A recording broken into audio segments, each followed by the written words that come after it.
Hey guys, I'm here with Ken Osen. Ken, what did you bring today to the AMPS show for us? Well, we own Hudson and Allen Studio, and we've been around in the business since 1990, and doing primarily accessories for the armor industry, decals, markings, scenic supplies. The background of the company is really building museum models for exhibits, and as a result, we're kind of in and out of that part of the hobby. But because we do miniatures and we've always featured military miniatures, I got recruited by the collectibles industry to do sculpting for them because we can do the research, the design, the engineering, the prototyping for them. And as a result, now 31 years on, I've become the general manager for one of the oldest toy soldier companies in the world, William Britton's, which is kind of cool. That is very cool. So, and the funny thing is, it was my uncle that got me into military modeling by having a Britton's collection.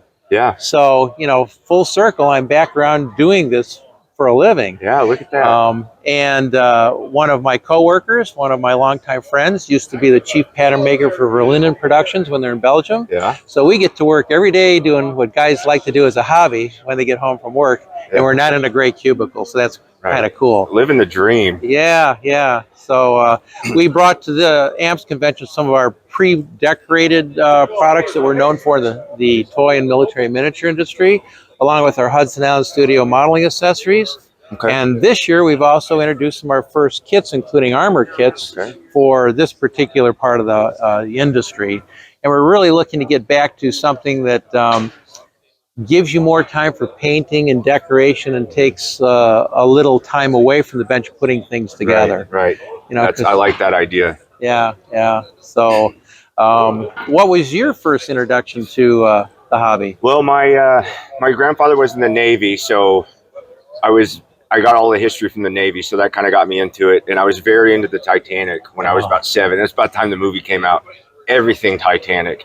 And my grandpa got me a big Titanic model. I was probably way too young to put it together. So my dad and I would tinker with it and on and off. And then when I got a little bit older, my mom likes to say, you know, she wanted to keep me out of trouble. So she's like, why don't you keep building models? So it just kind of evolved from there. And, you know, it stayed with me, you know, in my, you know, teens, 20s, you know, sex, drugs, rock and roll, that kind of thing. Yeah. I went away from it, and then, you know, I came back to it. So, yeah, I'm back in it full swing. So I want to open a hobby shop. That's the point of the whole YouTube channel and everything, is kind of get people involved and get kind of a groundswell. So I have a base to work off there. But yeah, I love it. And I love what you're doing here. With these figures, are these, how do you produce these? Are these sculpted? What goes into this? Although we're obviously in a wonderful time, actually, to think about it, with digital design and printing and accessibility of almost anything imaginable, we're still pretty traditional in our approach. Part of it is because the company's 131 years old, but part of it's also we're on that cusp where some things make absolute sense to do digital.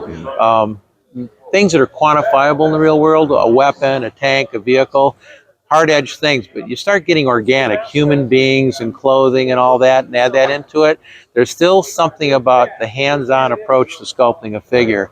And I'm sure that there's digital designers that can do that same beautiful work, but there's something rewarding as a producer to actually sit down and look at how a wool wrinkles or a linen wrinkles and replicate that by hand. And I think it's a talent and an art that'll stay with us. I'm encouraged how many young people are actually attracted to the various disciplines, whether it's model railroading, airplanes, tanks, figures, because people like to say, like me, I'm an old guy, it's a graying hobby and we're all going away. There's certainly a lot of gray hair even here, but these are folks that are passionate and they've had it all their life, but I see young people getting into it. And we see that specifically with the military miniatures. Guys that come in at 10, 12 years old, and you know, they take time off for college and kids and they come back to it. And all of a sudden they're 40 something and disposable income and they're back in the hobby. Exactly. There's always that gap. They worry about getting the youth involved, but I mean, they can get involved, you can give them a taste, but there's going to be that gap of, you know, going out and experience life and stuff. Yeah, these are absolutely incredible. I grew up with G.I. Joes. I had the big 12-inch G.I. Joes. I'd deck them all out with the gear and stuff, and seeing the detail you guys have put into this stuff, it's really amazing. So, well, thank you. Yeah, really appreciate it. Thanks for talking to me, Ken. No sweat. Good luck today, and I'm sure I'll see you at Nationals in Madison. Yes, sir. Thank you. All right, guys, I'm here with Jeff Hearn with Scale Colors 3D. Jeff, how you doing today? I'm doing well, doing well. And what do you got set up for us at this AMPS Nationals? Well, we're doing the usual fare of armor colors, hard polymer acrylic paint, and we're doing it's getting much thinner, but a pretty broad selection of 3D printed workable track sets for 35th scale armor. I bought a couple of those from you today, and they're going to be a game changer. We hope so. Yeah. The whole purpose of it was to, tank tracks are tedious and they're not much fun. I don't think anybody likes doing individual links. Everybody wants individual links, but nobody likes to do the work. Right. So we tried to strike a happy medium of making them fun, or at least not tedious. Yeah. And then couple that with functionality. Sure. Right on. So, what inspired the tracks with the functionality? But what really got you going here? I always had a 3D printer. I was doing ship parts and some aircraft stuff, and a buddy of mine gave me that model kit right over there as a gift. And I was always intrigued by the look of the tank. It was really just very cool. Yeah. And the problem was they gave me rubber band tracks, and you can't get the tracks to kind of have that natural sag. And when I finally did put them on the model, the rubber band tracks broke the drive sprocket off. So I got mad, threw a temper tantrum. I threw the whole model kit in the garbage while I was in an online build room. So I had witnesses. They heard crunching plastic and lots of swearing and whatnot. And then I was reminded that it was a gift. Yeah. And I felt really bad about it. So I pulled it out of the trash and started looking at fixing the damage that I had done, and realized I needed to put individual track links on it. Well, Freewheel model was kind of like they're the godfather of individual track links. They were out of business at the time, or had stopped selling in the States. Right. Couldn't find enough tracks to do that large length and chassis. And then something clicked in my head. I said, wait a minute, I have a 3D printer. I'll just print my own. Sure. So I started working on it, developed the track design, printed them out, put them on the model, took the model to its completion. And everybody that had seen me cram the model in the garbage said, I need Tiger tracks. I need this. I need that. And the next thing you know, here we are. Yeah, look what you did to yourself. Yeah, 42 SKUs later. Yeah. We've got a very diverse line of 3D tracks. They're impressive, and they're a lot of fun to put together. You saved me with my Sherman. My right field model is Firefly. The tracks in that kit is, all these different parts. You got to glue them together, push them in a jig. I bailed on that idea. I bought some aftermarket rubber band tracks, which are on there now, and they're fine. But I bought some T62 tracks, Sherman T62s from you. So I think I'm going to swap those bad boys out, and I think it's going to look so much better. I was very fortunate. I started this at a point in time when the only other 3D printed tracks that were available were T-Rex, and I think Tankcraft had just started up. And so I don't want to say that I came in at the very beginning, because I hadn't really ramped up, but I saw that there was a need for it. And so I'm self-taught with regards to, CAD software, 3D design. I use a lot of Fusion 360. I use a lot of Tinkercad, basic Tinkercad. Yeah. And I just kept getting requests. And of course, when you're doing this as a business, you kind of have to do what the market dictates and what the market demands, and not kind of cave into your personal, wants and needs, because at that point, I'd have 4 sets of tracks for the stuff that I wanted to build, and none of them would sell because nobody else wants them. So you settle on the usual stuff, the Tigers and Panthers and Panzer IVs, 3-4s, and then the Sherman tracks. I was in the middle of designing my own set of Sherman tracks when I connected with BJ DeBecker from Panzer Concepts. And BJ's kind of the godfather of 3D printing. I mean, he and Louis Vargas were kind of the guys that really made this whole thing explode.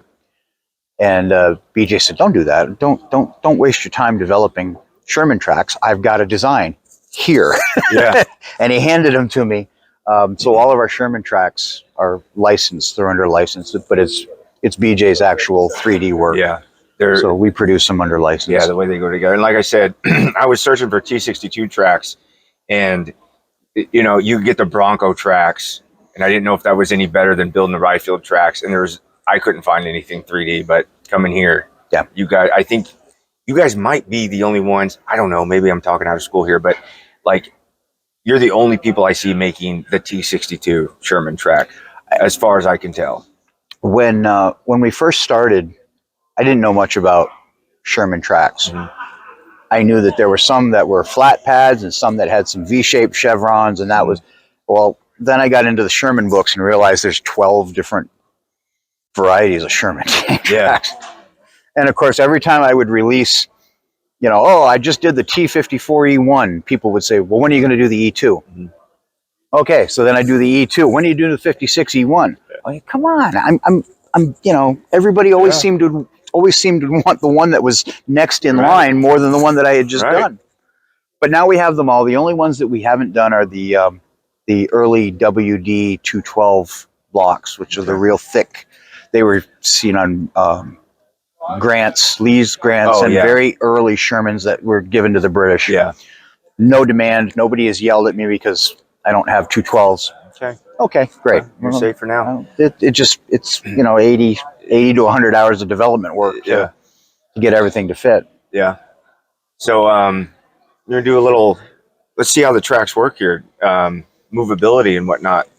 Well, the goal with the tracks is to try to keep them as kind of user friendly as possible. Mm-hmm. So the tracks will behave very much like their original 1-to-1 scale counterparts. Right. There is not a lot of flex in the track. So one of the downsides of you working with 3D tracks is you really want to try to have that adjustable, you know, rear idler so that you can adjust the tension of the track. Mm-hmm. We've all run into that situation where, you know, if you take a link out, it's too short. If you add a link, it's too wide. So a lot of these newer kits, the Asuka kits that are coming out, the Tasca kits from earlier, same company, but they have the adjustable idler. So you build your track run, you adjust that idler, and you get your tension just perfect. A lot of people were complaining that they were fragile or they didn't have the weight or the mass of the metal tracks. I can assure you these are just as durable as, you know, and here I am breaking things, but you know, they hold up. Yeah. And, you know, in most cases, you know, these are not, we build the model, we put it on the shelf. Right. It doesn't matter if the track is metal or 3D printed. The end result is how does it look on the finished tank. So that's been my priority. The number one thing with any track, and it's been kind of my key from the very beginning, is how it mates up to the drive sprocket of a specific kit manufacturer. Mm-hmm. And we would like to think that Dragon sprockets and Tamiya sprockets are you know, uniform and they're the same, and they're actually not. Mm-hmm. There are enough differences, and the tolerances of these tracks are such that, you know, a 0.5 millimeter makes the determining whether it fits or it doesn't fit. So I have to engineer the tracks to kind of be as universal as possible. Yeah. But the beauty of the track is how simple they are to actually assemble. You line your track pads up. I apologize for my fat fingers. We all got them. You choose your track type, your end connector. You apply a modicum of pressure, and you lock the connecting pin in.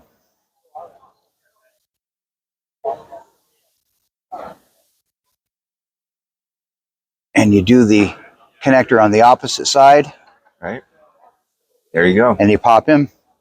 They are spring fit.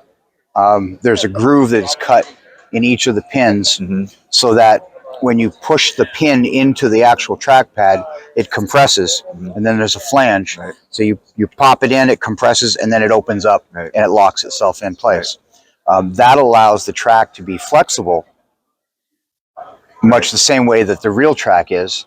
But when you go to actually remove the piece from the part, it's locked in place. Right. There's just enough tension there. Yeah, it's almost like a screw, like a wall anchor. They're screwing something in. Exactly, like a molly bolt almost. Yeah. And the whole key to the engineering was to keep the tracks as fundamentally simple as possible. No one wants to have to struggle with these. Mm-hmm. They want to get them done. They want to get them on the model and move on to painting and weathering and the fun stuff. So I took this idea, stolen shamelessly from my good friend Steve Munzel from Value Gear, and we were talking about the whole premise of why we do what we do, and he said, you know, I do this and I keep it as simple as possible because I want to make the hobby fun. I want to keep modeling fun. Mm-hmm. And the minute you start making things overly complex, overly complicated, you lose the fun, right? And it becomes work, right? So that has, and I told him, I said, I'm shamelessly going to steal this, and he graciously said, go right ahead. But the whole goal is to put the fun back in the hobby. Yep. So by engineering the tracks to be buildable and not require a degree in mechanical engineering, hopefully, you know, we're catering to a market and to an audience that will appreciate the fact that they're able to expedite the process, right, and get from point A to point B with less frustration. So in a set of tracks, is there a count, or is it or like for each run of tracks, are there instructions? Like how does one of the boxes of tracks come? Does it come with the exact amount? Does it come with a few extras? When you get a set of tracks, I always provide extras. 190 links mm-hmm. in a box of Panther tracks, for example. 3D printing is not a perfect science. Mm. There's always going to be small microscopic anomalies here and there. Even things as insignificant as a 2 or 3 degree temperature change can cause variations in the print quality that can have effect on the tolerances. So, you know, I try to include, obviously, more than enough links that you need to do the entire model, along with track pins and things of that nature. We drop things. Mm-hmm. I mean, if a modeler tells you that he never drops anything, he's lying. Yeah. We all drop things. We all lose things. Yeah. So I always try to provide more than enough product in the box for you to do the entire model. Mm-hmm. And then, especially in the cases of like the German armor, they've got the storage racks. So you got individual links hanging off turret hooks, and you know, the front glacis plate of the Tiger, things of that nature. That allows for continuity, you know, so the tracks that are on the tank are identical to the ones that are hanging on the side of the turret. And it's also really cool to put the individual links there with the pins. Yeah, it adds a level of detail that you don't get with just a molded on piece of plastic. What I did was I looked at the track count of a historic vehicle, 88 links per side. Well, guess what? I'm going to give you 100. Right. You know, so you get an extra 20 links in the box, 25 links in the box. Mm-hmm. I do all of my build plates so that when a build plate comes off the printer, there's enough track there to do one full set. Mm-hmm. So I'm not counting and, you know, making sure that there's, so you know, it says there's 190 links in the box. You might open it up, there might be 200 in there. Yeah. There might be 201. Sure. There will always be, you know, 190, but, you know, if you always give the customer a little bit more than what's on the box, you'll always be good. Oh, yeah. If there's less, there's always going to be someone who complains, you know, that says there's 190 and I got 187. Where's my 3 links? Yeah. So you can't keep everybody happy. So, yeah. And it does seem if you, you know, if you overcount or undercount, you know, they're either, it's easy, might be easier to add than take off, but nothing's glued in, nothing has been, you know, melded together yet. So if you're short or extra, it's an easy fix. It's an easy fix. And, you know, in the cases of adjusting a track, you know, to a particular model, in most instances, you pull the link out you literally take a link out the same way you would on the real tank. Yeah. And then you tighten it back up, you put the pin in, and you're left with a leftover link, but everything fits. Yeah. That's the other cool thing about these is it seems like they're made similar to how you would put them on a tank. Well, that was part of the logic. You know, obviously the Sherman design is different from the original, because the Sherman pads actually had the metal shafts going through the rubberized pad, and then the end connector was basically just a giant clamp. Right. That's really difficult to do in this scale, so we had to come up with some option and some method. So on the outside, when you put them together, it's identical to the one-to-one counterpart. They assemble a little bit differently, but if anyone's that much of a purist, I don't necessarily want their business. Yeah, and I will say this: I had some similar tracks to this. A buddy printed for me that I put spare track armor all over my Firefly, and they just looked great and they went together great. So, like I said, I can't wait to use them. I bought that and a set of KV1s, so I'm chomping at the bit to get them on some tanks. The KV1s are actually kind of cool. These were developed in conjunction with Neil Stokes. Neil is kind of AMPS resident. Well, he's the first vice president of AMPS, but he's also kind of our in-house KV Russian armor expert. This guy has forgotten more than I'll ever know. I mean, just absolutely, a wealth of information. So when I told him I wanted to do KV tracks, I said, how many types are there? Well, there's this. I was planning on doing full, 2 or 3 sets, and I think there's like 6 that I have to do. I've got 3 of them already. Yeah. But he was actively involved helping me design the track, and he critiqued them, and he gave me measurements and sent me drawings of the tracks, mechanical drawings and things of that nature. So, it's great how, like BJ and Neil and a lot of other folks from the modeling community have stepped up and said, look, we want this, we need this. Here's some information to help you make it happen.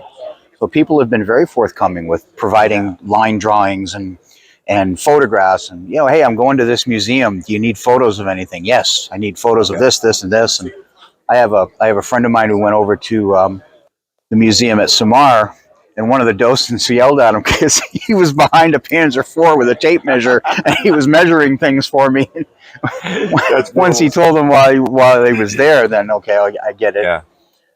It's a tape measure. It's not gonna. Well, and that's the great thing about this hobby is, if you need help or, if you need help with anything, people are so willing to come forward. And what amazes me about this hobby is that, and we're here at the AMPS National Convention, and there's people wandering around, and there is so much tribal knowledge about the mechanical aspects, the historical aspects. There is so much knowledge in this room about armored vehicles. It's mind-boggling. Right. And it's great because someone will ask a question, and if I don't have the answer, I know somebody in this room who does have it. And that's really great. It expedites the process, especially with stuff like I'm doing.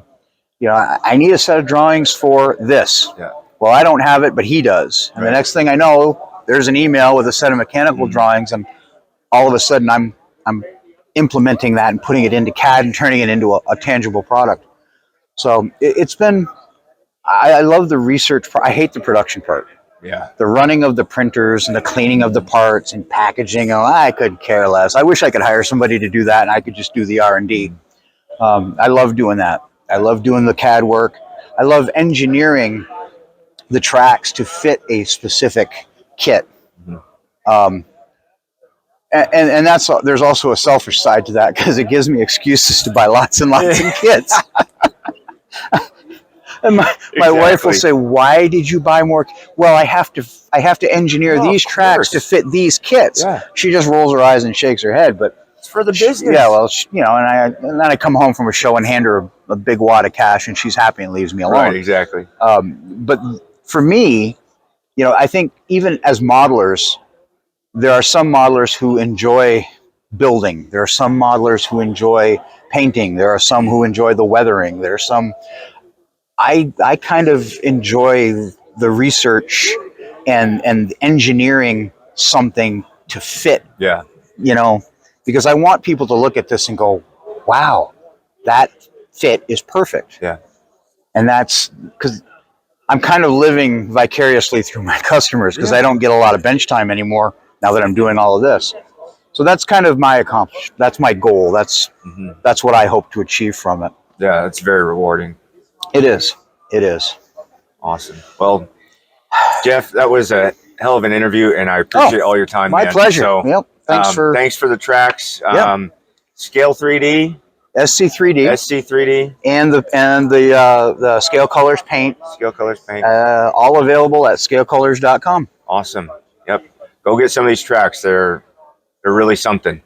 Thanks, Jeff. Give me some time to get an inventory built back up, boy. These guys are cleaning me out. Oh, I know. It's a great problem to have, though. Yep. Good problem to have. Thanks again. Jeff. Appreciate it. Yes. Hey guys, I'm here with Lee Leibold. And Lee, what are you selling today at the video room? I am selling here the original artwork that was used for the making of the Squadron books.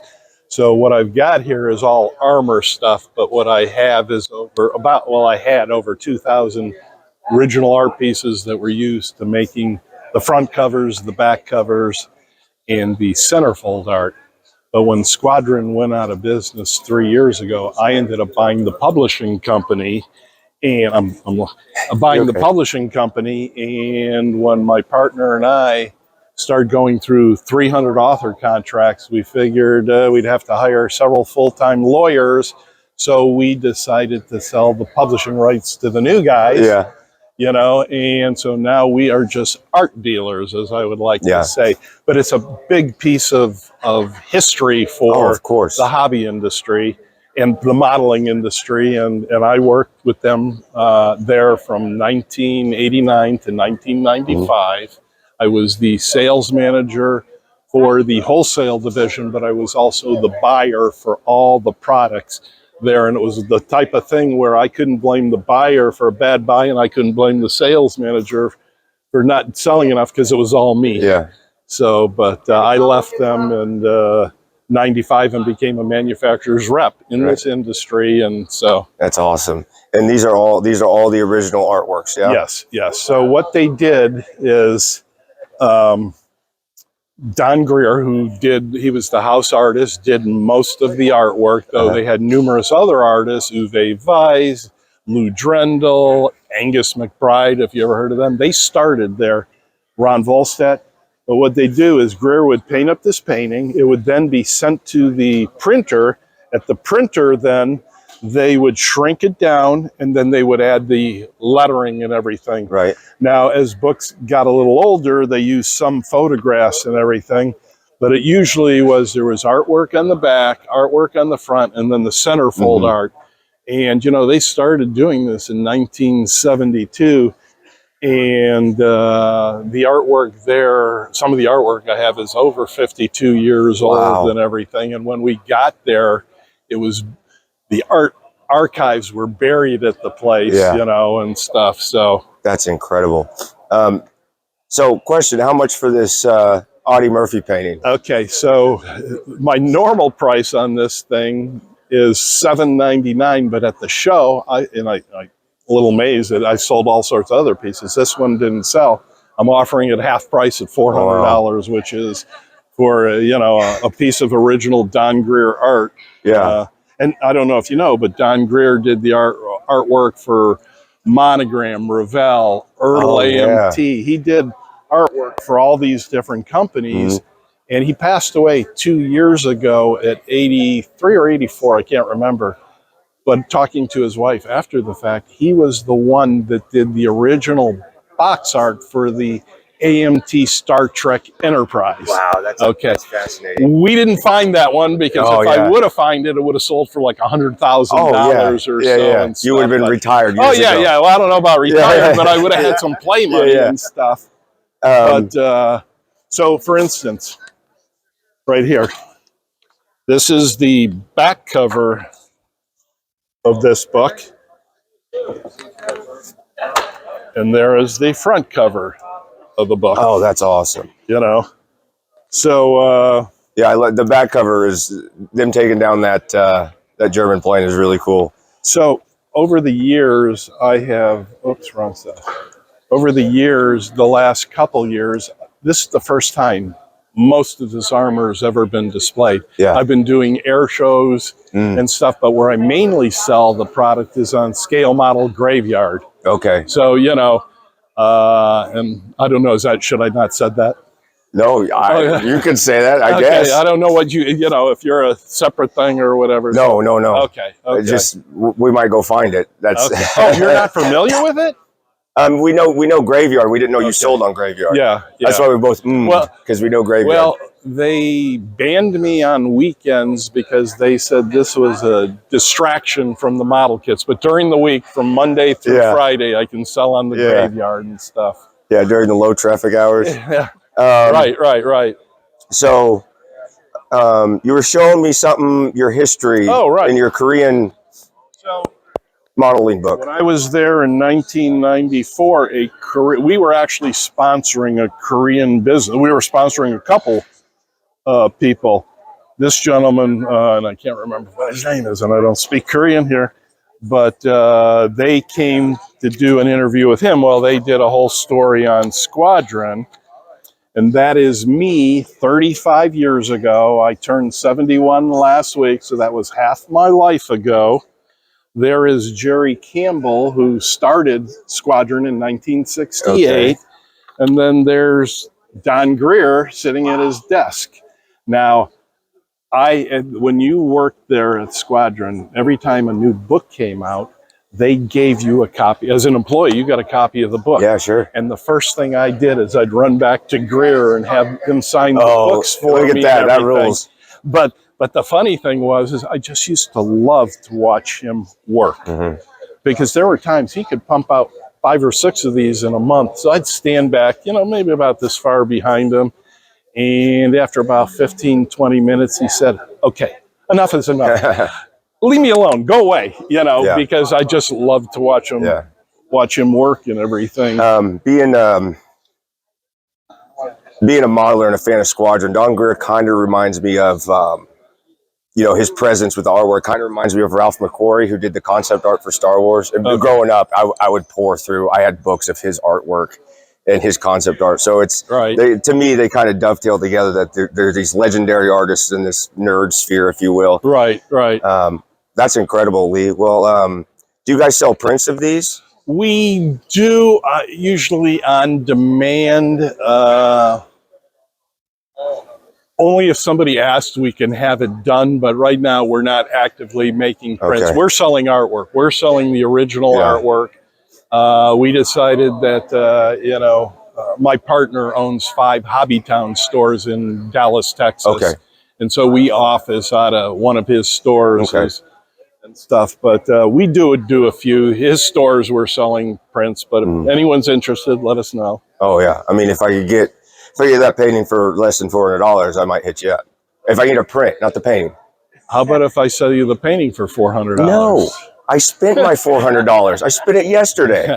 But you bought it on stuff that's not going to increase in value. I'm just teasing you. Just that's actually very true. Everything I bought depreciates. Okay, awesome, Lee. Thanks so much for talking to us. Thank you very much. This is some incredible piece of modeling history. Well, not only that, for the 5 years that I worked there, it was such a great experience. And this was the beginning of the real modeling industry to help modelers like you guys detail out, give a history. Right. And, you know, it's good to see that the new guys at Squadron are moving forward because it was a great legacy before that. I told I only bought 1 model kit this week, which I'm pretty proud of myself. So I told myself either tools or publications of some sort. So I'm thinking today I might spend a few more pennies on some Squadron books. All right. Well, if not, you can always get a hold of me because I'm packing up now. I got to catch a plane back to Dallas and stuff. Great. But thank you very much, guys. Thank you, Lee. Appreciate it. Good to see you. We see you at Nats in Madison? No. Okay. Yeah. I had originally planned to be there, but unfortunately some other things came up. Yeah. And so But I did the Nats in San Marcos. I did the Nats in Omaha. I did the Nats in Vegas. So eventually again. Thank you, guys. Thank you so much. Take care. You bet.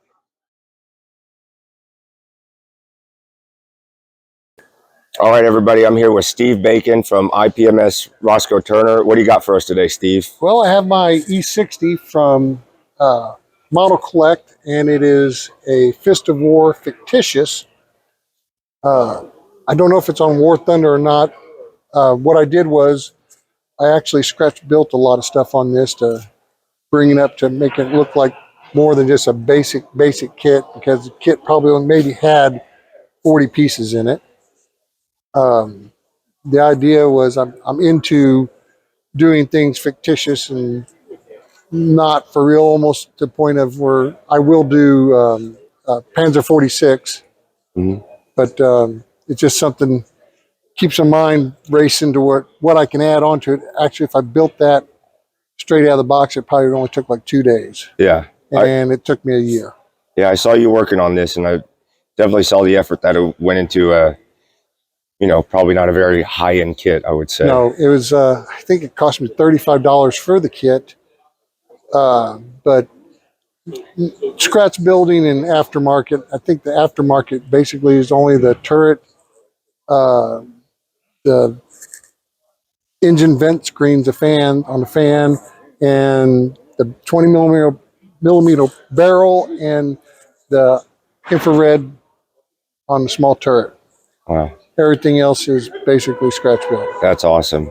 Well, you did a great job, Steve, and I do love a paper Panzer. So good work, good luck today, and thanks for doing it. Thanks.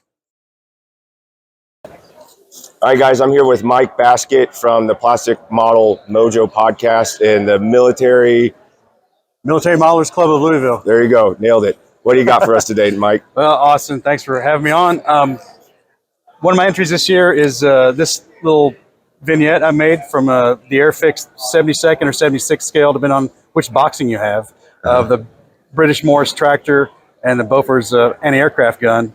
I built this at the height of COVID, kind of on a lark. I'd built this kit back in the 70s, early 80s as a kid, and I never got it built to a degree that I was happy with. Because I kind of built it to go with my little HO00 Airfix toy soldiers. Yeah. You remember those? Yeah. And I got one of these and took another crack at it, and I really enjoyed it. I didn't do a whole lot to it, and it's probably one of Airfix's better 76 scale kits of that era. The only thing I really did to it was add kind of the things that were glaringly omitted from the kit, like the windshield glass and the wipers, and then I just put some rudimentary sight rings on the anti-aircraft gun. Oh yeah. And that's pretty much all I did to it. I did sand the gun shield down to about a third of its original thickness. That makes sense. Kind of make that a little bit better. It's still too thick, but way better than it was. And I posed it to look like the Airfix Roy Cross artwork. That is awesome, just man. like the box art. The windshield, when I panned over there and saw what you did with the windshield, that's incredible. I really, really enjoy that with the wipers and the dirty glass. The wipers are just HO scale model railroad locomotive wipers. Okay. And the window glass was kind of a fit. I tried to make it two pieces that inserted into the window frame. Never could get that to work, so I punted on that. I just took a piece of clear acetate or styrene, I can't remember, and cut it to match the backside of the windshield down to the dashboard on the interior. And I masked both sides of it, and I painted a fake frame on the inside. Okay. And just glued that whole plastic piece onto the back of the windshield, and it worked out fine. A lot easier to do it that way. I've got a couple more of those kits to build. That one kind of got me fired up to do a couple more. I got a lot of memories from those old Airfix kits. That is awesome. I was just talking to somebody with some 72 armor, and I said it'd be cool to do a forced perspective of like a Stuka bomb site. Oh yeah. Like coming down on a column of tanks or something. So it's a big target on the Oh yeah, yeah. Awesome. Well, thank you so much, Mike. You did a lot of great work on such a small scale. So thanks for talking to us today. All right, good to meet you. Good to see you again. I've met you before. We're good to see you. Yeah, appreciate it, man. Where are we going to see you next? Madison. All right. Cool, sure. man. All right. Okay, guys, I'm here with Eric Brubaker from AMPS Seattle. Eric, what do you got on the table today? Well, it's a Wilder-inspired group build. It's a Tamiya JS2 with his resin conversion ISU 152 turret. And it's a what if for like a Battle of Berlin kind of spearhead tank with like a scratch built dozer blade and lots of photo etch, lots of scratch built fenders. Yeah. It's going to have photo etch fuel tanks. It's going to get a tiger stripe paint job and the Soviet aerial markings and friend or foe markings from Berlin, Battle of Berlin, and probably going to put some Cyrillic words on there. Some really silly things like run fascist pigs or be afraid fascist dogs, or, you know. Or glory to the revolution. Yeah, or, you know, the tank might be, you know, that might wind up being on the dozer blade and then call the tank Stalin's spear or something. Oh, but that's awesome. I'm going to also put some other things on there that the Soviets would have looted from Berlin as well. So, Oh yeah, like put like a piano or something on the back. yeah, or like a chair or a sink or a toilet or something, Yeah. like just weird stuff. Yeah. But Grandfather clock. mm-hmm. That is awesome. And for those of you who don't know, Eric and I are welders. Adam Wilder is also a welder. So Welder-inspired models. Indeed. Awesome. Thank you, Eric. You're Thanks welcome. for doing the video. Yep. I know this is display only, but it looks awesome. I can't wait to see when you finish it. Cool. Thanks. Thanks, man. All right, guys, I'm here with Preston Stinger, another IPMS Roscoe Turner member, very prolific modeler. What do you got for us today, Preston? All right, today I have my Panzer IV water crossing here. The kit is from Dragon, and I used a two-part putty or epoxy to do the Zimmerit on here. It's all custom done up with a roller and chipped up just slightly. Besides that, the kit is out of the box, but the highlight of this build here is the water in the custom scratch built bridge. The water is AK resin water with their transparent water gel to create waves and stuff like that. And the bridge is completely scratch built out of basswood and balsa wood. Okay. And just something that inspired me to do this is just something different. You know, you don't see a whole lot of water dioramas. And I don't know, I wanted a challenge, something different. Yeah. We're used to seeing dirty, muddy, matte tanks and stuff. It's Right. kind of cool to do something glossy and shiny for once. So And water's so hard to pull off, and you just really nailed it. yeah, absolutely. It was definitely terrifying to do. I will say that. Have you ever done any sort of water before? No, I have not. And one of the biggest challenges that I ran into was I didn't mix up enough in the first batch. And in order to get the color of the water, I mixed in some Tamiya paint. And the two batches that I did to fill this entire area up were not fully consistent. So when I mixed it together, you can see some inconsistencies in the water and stuff. But it turned out well in the end, and I'm excited to do one again in the future. Awesome. So, Thank you, Preston. Great work, man. Good luck today. yeah, thank you.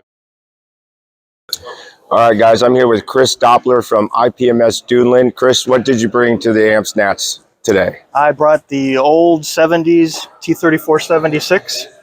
Okay. It had actually started out as just an experiment in modulation because it was a gift, actually, so I didn't pay anything, so I just figured it was a cheaper kit. Yeah. I just messed around with it. So I got it all painted. I actually printed 3D tracks Okay. like 2 years ago, and then it kind of became a shelf queen for 2 years. Yeah. Our club had a shelf queen build where we Okay. all just picked something to finish, and that was the one I picked. And I was real happy with how it turned out, so I brought it here. I love that. And I also love, you know, we always have something in our stash where this is going to be an experiment, and then it turns out being, you know, better than you thought. So, Yes. Yeah, I was So- real pleased with it. Yep. You know, and I did some 3D printing of some tracks and bolt heads Okay. to give that front extra set of tracks the bolted on look. oh, that's cool. Yeah. Yeah, and I love just how all your dirt and dust lays, and that modulation does look real good. You can see it, but it's subtle. And I didn't do a ton of weathering. I mean, I muddied up the tracks and, you know, underneath the fenders and whatnot. But yeah, so I didn't do any weathering. I mean, I did some weathering. I used some oil wash, but it's very subtle because I'm just still really learning how to do it well without it looking bad. What's your forte? Is it armor, aircraft? What do you usually do? And Mainly armor. Okay. mainly armor. My very first kit when I started 5 years ago was an airplane. Okay. It was a Stuka from Revell or something. Okay. And then last year or something, we had a build out of your comfort zone. Yeah. And I built an F4F4. Okay. So that was fun, but I'm not a plane guy. Yeah. What is it? The canopies get you? Just the whole thing. The whole thing, the instrument panel, seat belts. They're pretty involved. Armor's so much fun because you can just build as you go. But all right, well, thank you, Chris. Good luck today. It looks great, and good to see you at Nats, man. Thanks. Good to see you. Okay, guys, I'm here with Adam Jackson from Denver, Colorado. IPMS chapter, Denver, Rob Wolf. Adam, what do you got on the table today? We have a 35th scale Namer by Meng.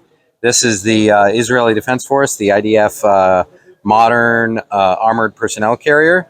It's built on the Merkava Mark III base, so it's basically like the Merkava main battle tank without the turret. Mm-hmm. So this is Meng's kit. It is it's actually the Mark IV tooling. So if you see the Mark IV Meng kits, this is off the same tooling. Fits together absolutely like a dream. Really, really remarkable. Mm-hmm. So how I did it, besides a wing and a prayer, a couple things I was most proud of. One, so the tow horns are the ones with the kit. Mm-hmm. But I bought the Legend tow horn and chain aftermarket. All right, go for So it. you drill a hole, I want to say like 0.3 millimeter, something like that. Small brass rod that goes through each side. Yeah. So 3 holes. You can do 4. Not all the tow horns do only 3 on each side. Some have a 4th on the edge here. The chain you then sort of loop over the brass rod, and then you glue. There's photo etch rectangles. Now normally there would be rings on the outside. Uh-huh. I didn't even think of scratch building, so I just put the photo etch plates on both sides. Yeah. And see up here, the thing with Namers is that they all have a different number of antennae depending upon which variant or what it's used for. Like the command one has them all over. It's a forest. Yeah. These with the trophy, which is the active action protection system, like anti-tank guided rockets, things of that sort. So, but I've seen usually 2 for that, and so I took the original base. I clipped these, took the original base, flipped it, drilled a small hole, and then put brass rod in. Still need to do antenna work. I hear guitar strings what to do. Yeah. Track is the same as regular track, and is just the rubber band that came with it. I have some aftermarkets. Quick Tracks is what I use for my IDF armor. Uh-huh. They have great stuff. So the Namer can either do Mark III or Mark IV tracks. I got Mark IV thinking it would fit, but actually it would be the Mark III. So I had to use the rubber band tracks, which was fine. And then the paint was AK 3rd Gen, their IDF, the modern gray. Yeah. Which, by the way, does match very, very closely. Curator from Yad L'Shiryon, the Armored Corps Museum in Israel, will vouch for that. Cool. Anyway, and then it's just enamels, really. I honestly winged it. I did some airbrush dusting, and then I did, enamels with some washes, streaking, and yeah. I'm just, I don't know. I'm just learning as I go. I love it. How long you been into modeling? A little over 2 years now. Oh, really? 2 years, What got you into it? I was at Costco and I saw that they had those paper models, Star Wars. Yeah. I thought maybe I could do that. I did it. And then my wife said, you could do plastic models. I'm like, I forgot about those. I never did them as a kid. Yeah. I built the Tamiya Easy 8, threw a couple more. Then she says, there's probably a club. I do that. And before you know it, here I am. Well, she's quite the gal. You're lucky you married her. Yes, I outkicked my coverage in a very big way. Oh, yeah. Because a lot of us have to lead with the model thing. You got lucky, and she got you into it. Yeah, she's the one who said, you should try that. And it's really strange because growing up, I didn't build anything. I never painted. I don't know colors. I don't know any of that. So I'm just having a blast. It's great. I'm meeting lots of wonderful people like you, and it's a great time. Awesome. Thank you, Adam. Great work on the tank. I hope you do well today. Thanks, buddy. Thanks, man.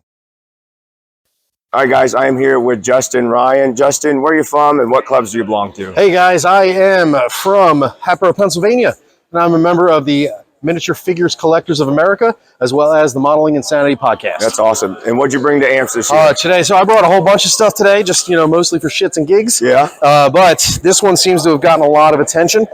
This is the Tamiya 3.4, Matilda 3.4. Yeah. Just done up right out of box, Contour scheme right out of the box using MIG ammo paints. So I did not use the fake blue that everyone talks about. Right. Simple base, some celluclay, styrofoam, picture frame, and some AK dust and sand and some dirt from my backyard. That's awesome. That's something I definitely want to improve on after being here as my bases. And since you're a figure guy, what figure we got here? So I also brought in a World War One. This is a Tommy's War, World War One. Wow. German pioneer, Stormtrooper Battalion, I think 5 from June of 16. Yeah. That's incredible. That helmet camo is awesome. And just a simple little dirt and some static grass, just to put it into place. Right on. Cool. Thank you so much, Justin. You're quite welcome. That's some great work, and I hope you bring home some bling today. A little something, right? Yeah, absolutely. All Thanks, right, guys. Have a good one, man. Guys, I'm here with Jonathan Anderson. Jonathan, where did you come from today? I'm living in Lexington, Massachusetts. So flew in here, yeah. Okay, and what'd you bring to AMPS this week? So I brought 8 models, everything I could fit in a box on a plane. Right. Real scattered collection here. So this one's a T-29 that had done well at IPMS Nats before last year. Okay. And then I brought my 3 newest builds, which are all Vietnam themed. M42 Duster. Yeah, I really like that Duster. Yeah. I put on a little spinning base so you can see both sides, which is kind of fun. That phrase you put on there. Oh, yeah. So all 3 of the Vietnam ones, I'll put them together for you. Okay. Have little quotes that are taken from Heart of Darkness, the book by Joseph Conrad. I love which is like, Apocalypse Now was also basically a retelling of that story. Yeah. So I try to pick thematically related ones to the vignettes. So the Duster guys are just kind of looking down, I guess. Yeah. We can leave it there. Yeah. The ZSU is a relic that's 30, 40 years after the war, and someone's taking photos of it. Right. And then same thing with the M114. It was supposed to be totally abandoned at the last minute. I put the one kind of figure with his head hanging next to it. That's really great. Yeah, so that's the newer Tacom kit for the 114. Yeah, that interior looks awesome. Yeah, it was fun to build. Yeah. That one's life color paint, so's the Duster. That's the AFV Club kit for the Duster. Okay. Bunch of photo etch on it. It's a long build. And this is the Ming kit for the ZSU. Okay. It's actually the only kit I've built twice since I came back to the hobby. I built it like 5 years ago, and how's it build up? It's nice. Okay. The only thing I don't like about it, the kit tracks are individual styrenes that don't hold together well.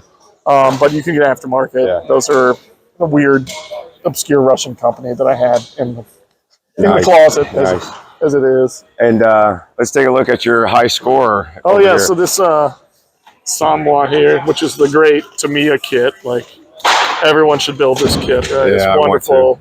And we had a little mini buddy build, group build with a few of us. John Bonani made one, Sam Dwyer made one. So this one's weird. It's a free French Samoa, so captured by the Germans. When the Germans captured it, they modded out the cupola here. They put the new, basically the original cupola, you couldn't pop your head out of. It had no hatch. So the Germans sawed it off, put a hatch on top. That way you could look out, have better visibility. It then got recaptured after D-Day. They refurbished 17 of them and gave them to a free French unit that was cleaning out pockets of resistance. So they gave nicknames to each one. So this one's like Bacchus. There was one named like D'Artagnan from the Three Musketeers. There was one named Blue, like the Jungle Book. Oh, that's cool. And but they're all kind of weird. They're painted OD. Some of them had aerial recognition stars. A couple had these weird roundels that are like 4-color. Yeah. But no one's really sure because there's not a color photo. But the I'm assuming those stars, you just painted those stars on yeah, that they're grill? all masked. Exactly. Okay. Yeah, there are no decals for these, so those were just masked, made on a vinyl cutter. Yeah, I do love how the stars lay over that grill like that. Yeah, and then same thing with the serial number on the front. Okay. There's a few photos of really a dozen or so photos of them. Okay. But that's Bacchus there with Titan and Atlas, and then they got another photo of Bacchus where you can see the roundel and the actual number, so you could make it yourself and have the right number, which is kind of fun. That is so cool. Yeah. Right on. Well, Thanks for taking your time to show us what you brought, and congratulations on the big wins, man. Appreciate it. Have Thanks, a good man. one. All right, guys, I'm here with Mike Hutchison came in from Eastern Pennsylvania with the Lehigh Valley IPMS. What'd you bring to AMPS this year, Mike? Well, a couple of small ones on the other tables, but the big centerpiece was the Type, I think it's a Type 01 or Type 10, 150-ton super heavy tank. Apparently it's a prototype that was started.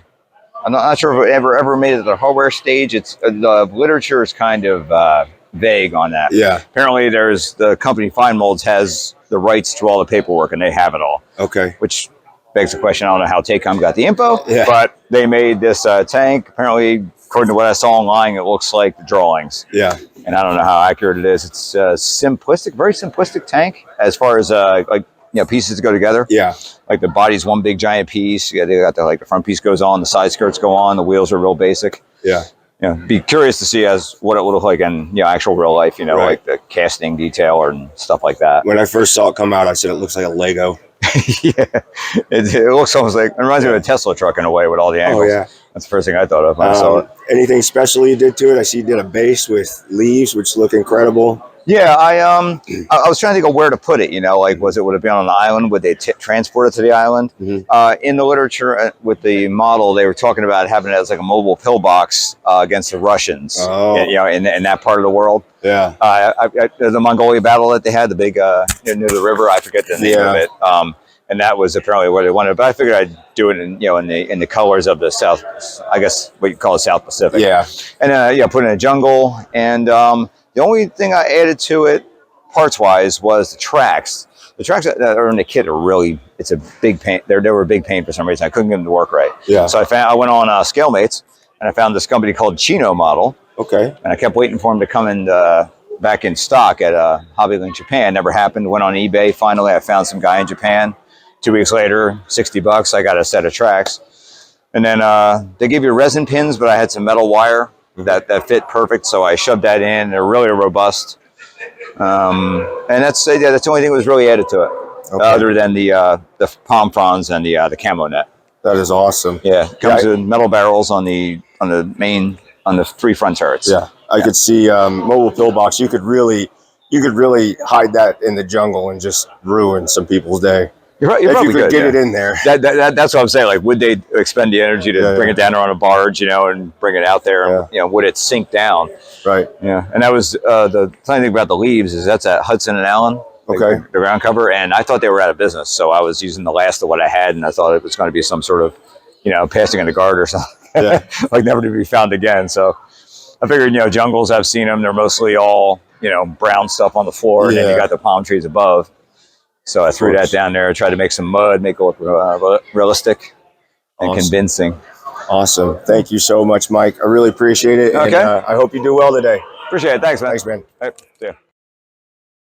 Hey, guys, I'm here with Rob Riviezzo. Did I nail it? It's close. Riviezzo. Riviezzo. Okay. Rob, where are you from and what club do you belong to? I'm from Massapequa, Long Island. I'm sure you can tell by the accent. I'm there laughing over there. That's it. The Gotham AMPS, which is the Long Island AMPS Club. Okay. And I'm a member of AMPS for a long time.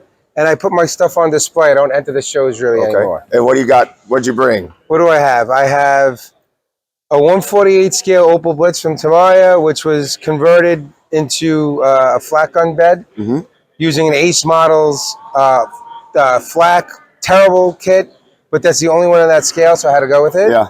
This is a 148 scale Sturm Tiger by Tamaya, using photo etch, Eva photo etch. I redid the shrouds. There's workable mud guards, all workable. That's awesome. As well as exhaust shrouds. This is done with, actually, believe it or not, catering tray. Oh, that nice. you get from like a restaurant. Yeah. You roll it out. It's very thick and pliable. This here is Ryfield's late Stug. It's done with Eva photo etch as well. Some scratch built items and everything. All the weld beads were redone with epoxy sculpt and using Panzer work design tracks. It's a great kit. As a welder, I appreciate when people remake their weld beads. Yeah, that's what we do. So these two here are two more Stugs. This one's the one on the left is the Ryfield's model early Stug.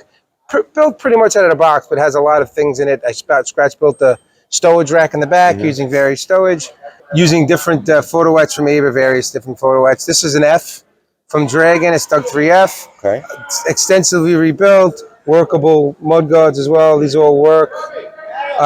Photo etch on the back as well as stowage. And those are model Master Club tracks. That's awesome. All right, these three are the only ones that are painted. That's a Tamiya BT7, a Tamiya 148 scale gas truck, and a Tamiya 148 scale BA64B armored car. That's awesome. And those are all painted just in the, various Tamiya and Mr. Hobby paints. Right. Yep. This is a Char B, Tamiya's kit, fantastic kit, using the Blast Models update set. It will be painted eventually, but not right now. But this is one of the best Tamiya kits. Oh, yeah. All the French Tamiya kits are fantastic. Oh, yeah. I definitely want some, for sure. And this little guy right here is the Mini Art 172nd scale Stug. It's recently released. I just did an article for Military Modelcraft International for this, coming out in the May issue. And it's a great little kit. Not easy. The tracks are tough, but that was a fun kit. And lastly, the Samua, which is the Tamiya kit, redone using the Def Models upgrade set to make it into a German captured vehicle. Oh, that And rules. I did an article, if you can see here, this is an article in Military Modelcraft International. It's an on-the-bench article, which I usually do, showing how to build the tank. And that's it. Yeah. And what's the purpose of doing the naked models? I do the naked models to show off the work. Yeah. I mean, I do paint, but a lot of times I like to just show the naked models. Well, and I really like the contrast of all the different aftermarket, and definitely with like the metal barrels and the P's, so you get all these like metallic accents over them. So that's definitely I think you mentioned on the podcast, but that's definitely like a theme you could do for a show. It's definitely a theme for a show, I think. It's been a theme at local shows, but I also think it's good for like a buddy build if you want to do like a naked model and have a buddy build it too eventually or something like that. That's awesome. Excellent. Okay. Thank you, Wilson. I appreciate it. Good luck to you. Thank you.